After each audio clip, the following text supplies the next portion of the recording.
안녕하세요. 리본카 전예빈입니다. 7월부터 자동차들의 가격이 100만원 넘게 비싸질 예정입니다. 가능하면 이번 달 안에 차를 출고하는 게 좋은데요. 이거 도대체 왜 그런지 한번 알아보도록 하겠습니다.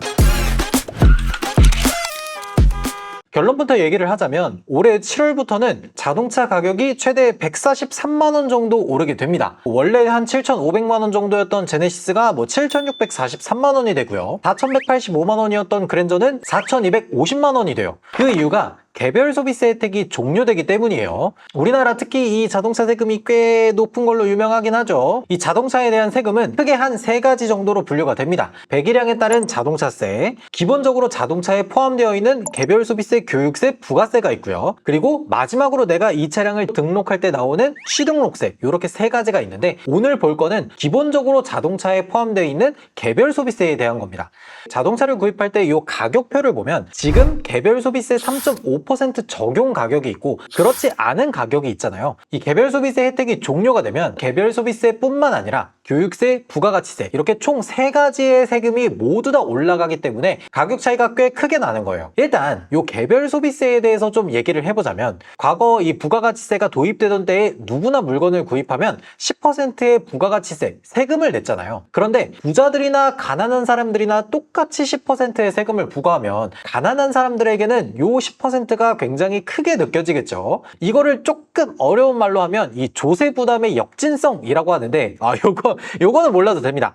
중요한 건 가난한 사람들이나 부자들이나 똑같이 세금을 매기면 가난한 사람들한테 불리하게 적용이 되기 때문에 부자들에게는 이 사치품을 구입할 때 추가로 세금을 더 내게 만들자라고 해서 만들어진 게 바로 개별소비세예요. 실제로 이 개별소비세법 법령에 들어가 보면 사치품이라고 보일 법한 귀금속, 고급시계, 고급 가방 이런 물건들에 대해서 개별소비세를 적용한다라고 적혀 있어요. 그리고 개별소비세법 제1조 2항 3호를 보면 자동차에 대해서 적용하는 개별소비세가 나오죠. 몇십 년 전만 해도 자동차는 부자들의 사치품이 맞았죠. 강남 아파트 한 채가 4천만 원일 때 그랜저가 2,500만 원 정도 했었으니까 당시에는 이 자동차라는 게 사치품이 맞았어요. 그런데 지금은 강남 아파트가 한 30억씩 하는데 그랜저는 4천만 원이니까 사실 이거를 사치품이라고 보기는 조금 어렵죠. 실제로 대한민국에 등록된 자동차 총 대수가 2,600만 대 정도가 돼요. 대한민국에 등록된 인구가 5,100만 명 정도 되니까 2명 중에 1명은 자동차를 가지고 있는 셈이죠. 그러다 보니까 이게 사치품이 맞나라는 생각이 들긴 하지만 지금 현재 법으로 보면 자동차는 개별소비세 항목에 적용이 되는 품목이고요. 그리고 이 개별소비세법 법령 아래쪽으로 보면 휘발유, 경유, 등유에 대한 개별소비세도 따로 있습니다. 사실 예전에 그 유가 급등 당시에 세금이 없는 세녹스가 유행했던 게 바로 요거 때문인 거죠. 생각보다 휘발유나 경유에 들어가 있는 세금이 꽤 많은 편이에요. 중요한 건 자동차에 적용된 개별소비세가 얼마나 되는 거냐 요거잖아요. 여기 보면 배기량이 한 1000cc 이하인 경차는 개별소비세 면제고요. 그 이상은 100분의 5라고 적혀 있어요. 여기까지가 일반적인 형태의 개별소비세가 어떻게 적용되는지에 대한 거고 실제로 자동차를 구입할 때 세금을 얼마나 내는지 요거를 한번 계산을 해보면요. 예를 들어서 A라는 자동차 회사에서 4천만 원짜리 자동차를 만들었다고 쳐보자고요. 그러면 이 자동차를 우리는 4천만 원에 내놓겠습니다 라고 하면 실제로 4천만 원이 아니잖아요. 여기에 5%인 200만 원이 개별소비세로 붙고요. 개별소비세의 30%인 60만 원이 교육세로 붙습니다. 여기까지만 보더라도 세금 260만 원을 더 내서 자동차 가격이 4,260만 원이 되죠. 추가로 10% 부가가치세 426만 원을 더하면 4,686만 원이 됩니다. 이게 끝이 아닙니다. 여기에다가 취등록세를 내야 되잖아요. 취등록세는 7%가 적용이 되는데 개별소비세, 교육세, 부가가치세가 포함되지 않은 순수 차량 가격의 7%를 내는 겁니다. 그래서 4천만 원의 7%인 280만 원을 더 내야 되기 때문에 여러분들이 4천만 원짜리 자동차를 구입할 때 최종적으로 명의 등록을 하는 순간 내야 하는 총 세금은 966만 원이 되는 겁니다. 그러니까 4천만 원짜리 자동차를 사는데 세금으로 1,000만 원 정도를 더 내서 거의 5천만 원 정도를 내는 거다.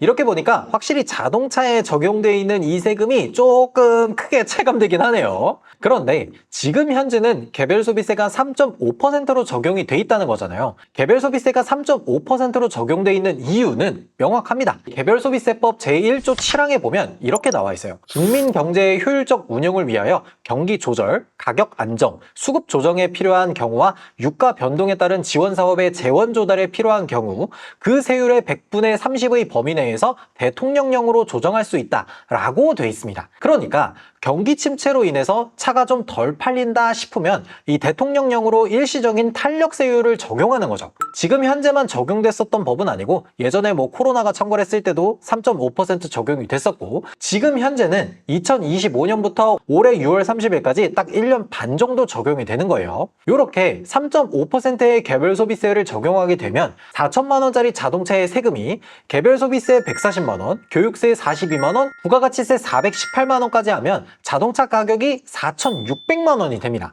여기에다가 취등록세는 280만 원으로 동일하니까 요거는 빼도록 할게요. 그러면 아까 개별 소비세 5%를 적용했을 때랑 대략 한 86만 원 정도의 가격 차이가 나는 거죠. 이 개별 소비세가 1.5% 정도만 낮아져도 그에 따라서 교육세, 부가가치세 이 세 가지가 모두 다 낮아지는 효과를 내니까 가격 차이가 생각보다 크게 나는 편이에요. 그렇다고 해서 차량 가격이 1억이면 뭐 개별 소비세가 150만 원 더 낮아지냐? 라고 하면 그건 아닙니다. 개별 소비세 법령으로 보면은 최대 100만 원까지만 할인 혜택을 받는다라고 돼 있어요. 그러다 보니까 개별 소비세 최대 100만 원, 그에 따른 교육세 30%니까 30만 원, 거기에다가 부가세 10%까지 해서 최종적으로는 143만 원 정도의 인하 혜택을 볼 수 있다는 겁니다. 그러니까 순수 차량 가격이 대략 한 7천만 원 정도 선이면 143만 원 정도의 세금 절감 혜택을 볼 수 있다는 거죠. 이건 국산차뿐만 아니라 수입차도 마찬가지입니다. 수입되는 자동차들의 가격이 보통 5천만 원 정도 이상의 가격을 가지고 있잖아요. 그러다 보니까 지금보다 최소 100만 원 정도 가격이 더 올라갈 여지가 충분히 있는 거예요. 예를 들어서 7천만 원 정도 되는 BMW 5 시리즈는 제조사에서 우리는 세금이 더 올라가도 차량 가격을 깎아서라도 이 가격을 유지하겠어 라고 하지 않는 이상 여기에서 100만 원 정도는 세금 때문에 가격이 더 올라간다는 겁니다.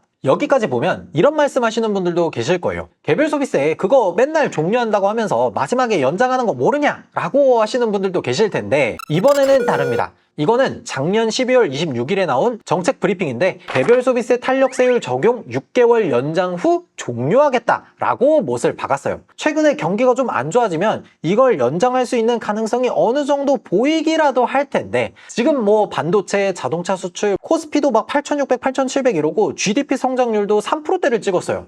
이러다 보니까 개별 소비세 인상을 더 연장할 만한 명분이 없다는 겁니다. 그래서 7월부터는 개별 소비세 인하 혜택을 못 받는 거죠. 여기에 대해서 말이 참 많습니다. 어떤 분들은 이 개별 소비세 인하 혜택을 자동차를 계약한 시점 기준으로 보기 때문에 6월 안에만 계약하면 개별 소비세 인하 혜택 받을 수 있다 라고 하시는 분들도 있고 어떤 분들은 자동차를 출고하는 날 기준이다 라고 말들이 정말 많은데 정확하게는 출고 날짜 기준입니다. 무조건 6월 30일 안에 차량이 출고돼야 개별 소비세 인하 혜택을 적용받을 수가 있는 겁니다. 다만 지금 개별 소비세 인하 혜택이 종료되는 건 내연기관 기준으로 종료가 되는 거지 하이브리드나 전기차 같은 이 친환경 자동차를 구입하는 분들은 올해 말까지 적용되는 거니까 안심하셔도 돼요. 이것도 일단 올해 말까지이기는 한데 더 연장될 만한 가능성이 상당히 높습니다. 이거는 얼마 전에 나온 기사인데 여기 내용에 보면 개별 소비세 감면 및 취등록세 감면에 대한 혜택을 2029년 12월 31일까지 현재 적용된 기간에서 3년을 더 늘려주자라고 한 거예요. 근데 이거 이렇게 되면은 내연기관 구매율이 조금 더 떨어지지 않을까 싶기는 해요. 가격 차이가 조금 줄어들 테니까.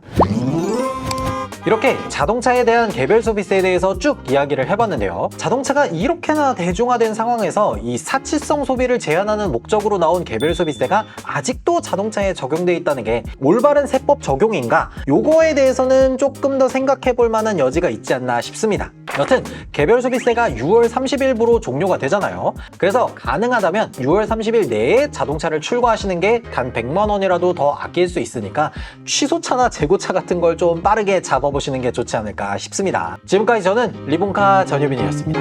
감사합니다.